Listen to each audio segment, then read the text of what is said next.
Welcome to Fox One Gal Stories. I'm going to call this story Ask Questions. Remember, I have no fancy title after my name or a paper that says I'm qualified to do this. So let's just call it a story. I just like to share some ideas here, and they are there for the taking. Or please feel free just to turn this off. I did take that challenge on to try to free my mind and end this war between my mind and myself by taking a look at my thinking. This was not the easiest thing to do. I do understand. I still need the mind, and without it I would not be able to communicate with my fellow human beings here on planet Earth. So the best I really could do was disempower it and make it into a lifetime assistant. Let's take a computer. You get a brand new computer. You have to program it to do what it does. I discovered, well, that is how my mind works. You are born, and to make it function, you have to load it up with programming. Let's just say that is just the way it is for this story. When you are born, our parents start downloading all the programming they feel we need to survive in the world. When we get a little older, we add new programming by making friends, or maybe you had a brother or sister, or we get programming from our grandparents, aunts, uncles. And yes, we get programming when we go to school. And let's not forget the TV. Wonder why what we call what is on the TV a program? Once that information has been added or the programs have been added, there just seems to be no way to get rid of those programs, since our brain does not have a delete button. As a result, we accumulate a lot of information and ideas that can be conflicting in nature. Asking questions about the program seemed to help me, so I suggest to anybody that will listen, ask yourself some questions. And I don't want you to believe what I say. Put it to the test by asking questions, and you get to decide what works for you and what does not. Have you experienced anything like this? Loading some programming on your computer, only to find out that other programs on the computer start to malfunction? Well, my mind kind of acts like this. So I could call the mind a program. Who is programming it? And what is programming it? How does our mind know what program to use in life? I also like to say this. This is not about hating the mind. Most of the time, the mind would rather be right than be happy, as I like to say. So, what was this challenge I took on?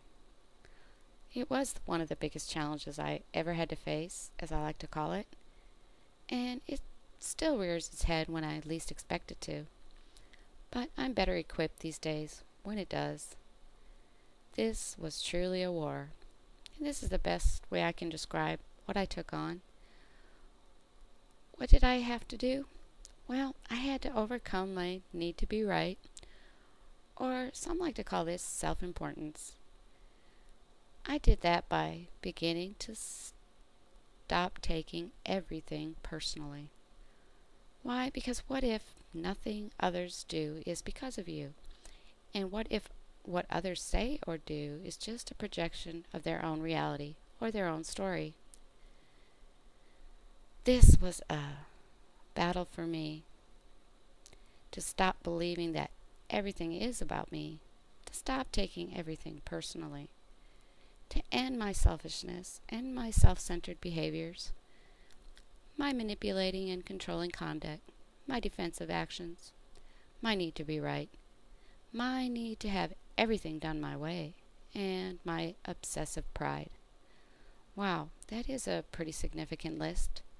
But to sum it up by saying that is what the task was, and I can see it for what it is, which was my focus had been on my mind, or some like to call this ego, for most of my life.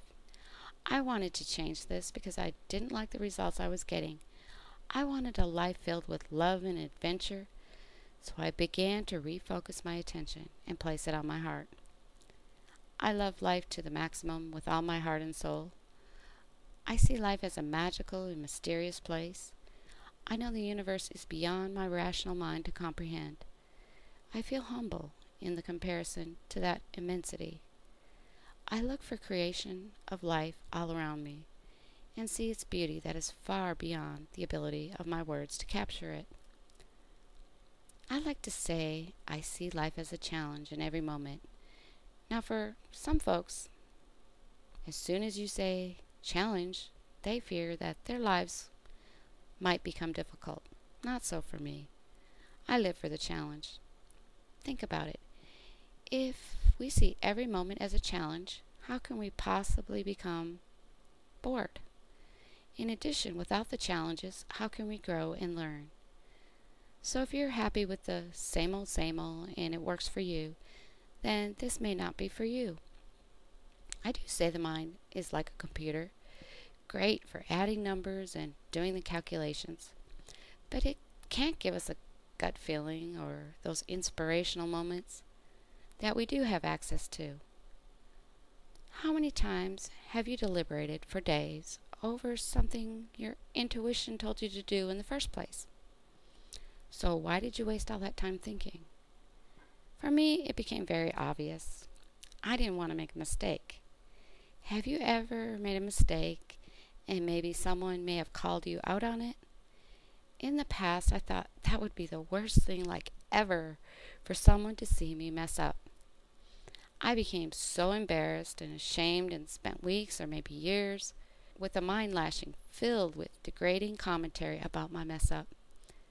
This was not helping me in any way, shape, or form. When we stop taking things personal, there is that moment you go, oh geez, really?